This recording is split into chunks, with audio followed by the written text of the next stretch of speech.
Assalamu alaikum students. Welcome to science class. In today's lecture, we will discuss about chapter 1, its subunit 1. So let's start. जैसा कि आप जानते हैं कि हम लिविंग वर्ल्ड के बारे में पढ़ रहे हैं और इसमें हम सब unit 1 that is living and non living things के बारे में पढ़ रहे हैं. कल लेक्चर 1 में हमने इसके न्यू टर्म्स के बारे में पढ़ा था, जिससे आपको पता चल गया होगा कि living and non living things की डेफिनेशंस क्या हैं. सो आज हम उन डिफरेंसेस के बारे में पढ़ेंगे, उन पॉइंट्स की बात करेंगे जिनसे हम आइडेंटिफाई कर सकते हैं कि कोई चीज़ लिविंग है तो क्यों है और नॉन लिविंग है तो क्यों है. So let's start. The first difference is that living things can breathe. जानदार चीज़ें सांस ले सकती हैं. You can breathe? Yes, you can. आप भी सांस लेते हैं. So living things can breathe while non-living things cannot breathe. Like you can see a house. क्या एक घर सांस ले सकता है? नहीं, बिल्कुल भी नहीं. So living things can breathe and non-living things cannot breathe.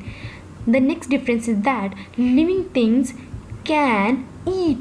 Living things खाना खाती हैं. Like you can see a rabbit that is eating a carrot.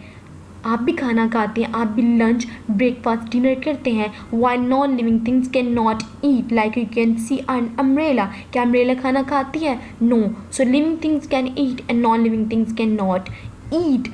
The next difference is that living things can move. Like you can see a horse. A horse can run? Yes. A horse can move? Yes. आप भी move कर सकते हैं. Living things ऐसी things होती हैं जो कि खुद ब खुद एक जगह से दूसरी जगह मूव कर जाती हैं. While non living things can not move.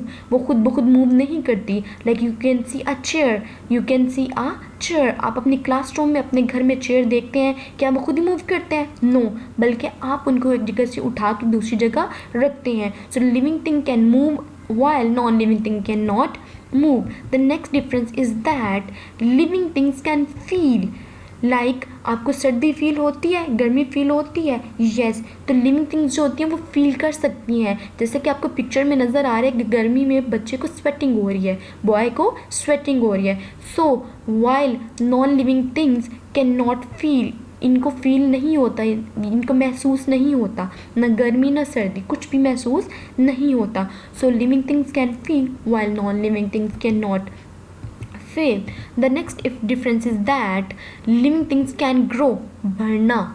Grow का मतलब होता है बढ़ना. लाइक यू कैन सी कि जब आप एक बीज को बोते हैं, पहले वो छोटा सा पौधा होता है, देन वो बहुत बड़ा दरख्त बन जाता है. आप अपनी एग्जांपल ले लें कि पहले आप छोटे से बच्चे होते हैं, फिर आहिस्ता आहिस्ता आहिस्ता आप बड़े हो जाते हैं. Bye non living things can not grow. जैसे कि आपको पिक्चर में एक बिल्डिंग नज़र आ रही है, क्या ये बड़ी होती है? आपका घर है, आप अपना घर बनाते, कभी देखें कि आपका घर डेली बेसिस पे बड़ा होता जा रहा है? नहीं.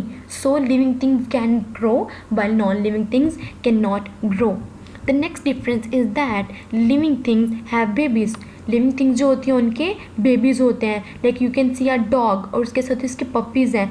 जैसे कि आपके घर में आपके पेरेंट्स और आप उनके क्या हैं? बच्चे हैं. So living things have babies while non living things don't have babies. Like you can see a fan and a table. क्या कभी आपने देखा है कि फ़ैन के भी बेबीज़ हों, या फिर आपके पास पेंसिल है, शार्पनर है, इरेज़र है, तो उनके बेबीज़ होते हैं? No. So living things have babies while non living things don't have babies. The next is that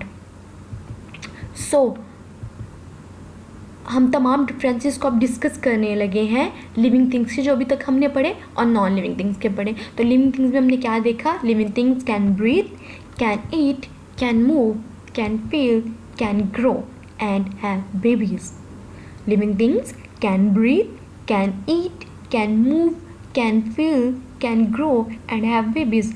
While non-living things cannot breathe, cannot eat, cannot move, cannot feel, cannot grow, and don't have babies. So these are the main differences. इनसे आपको पता चल जाएगा कि living thing कौन सी है, non living thing कौन सी है. अब आप सोचिए, अपने इर्द गिर्द चीज़ों को देखें और आपको बहुत अच्छे से समझ आ गया होगा कि कौन सी चीज़ लिविंग है और कौन सी चीज़ नॉन लिविंग है. So let's एक एक्टिविटी हम करते हैं, circle the living things and cross the non living things. Obviously इस लेक्चर के बाद अब आप इस काबिल हो चुके हैं कि आपको पता चल सके कि living and non living things के दरमियान जो डिफरेंसेस को आप अच्छे तरीके से समझ सकते हैं। सो इस पिक्चर में सबसे पहले आपको क्या नज़र आ रहा है, साइकिल नज़र आ रही है। सो अब आप बताएं, क्या ये खाना खाती है, मूव करती है, खुद ही चल के जाती है, इसके बेबीज़ होते हैं? नहीं। सो इट्स, हम इसको सर्कल करेंगे, क्रॉस करेंगे कि क्या करेंगे? सो ऑब्वियसली हम इसको क्रॉस करेंगे बिकॉज ये नॉन लिविंग थिंग्स है। सो नेक्स्ट मंकी क्या करता है, मूव करता है, यस। ईट, खाना खाता है, यस। सो हम इसको सर्कल करेंगे। नेक्स्ट काऊ क्या करती है, खाना खाती है, मूव करती है, ब्रीथ, सांस लेती है, फील करती है। So we can cross it, sorry we can circle it. Next is that frock, maxi means cloth, तो it's a non living thing, so we can cross it. Next is mobile phone, आपके घर में mobile phone है, बल्कि अभी भी आपके पास mobile phone होगा, तो क्या मोबाइल फ़ोन आपके हाथ में सांस लेता है, खाना खाता है, मूव करता है खुद ही? No. So it's also a non living thing, so we can cross it. Hopefully class आपको आज का लेक्चर बहुत अच्छे से समझ आ गया होगा। So today's diary is that draw two living and two non living things in your notebook. Thank you so much. अल्लाह हाफिज़।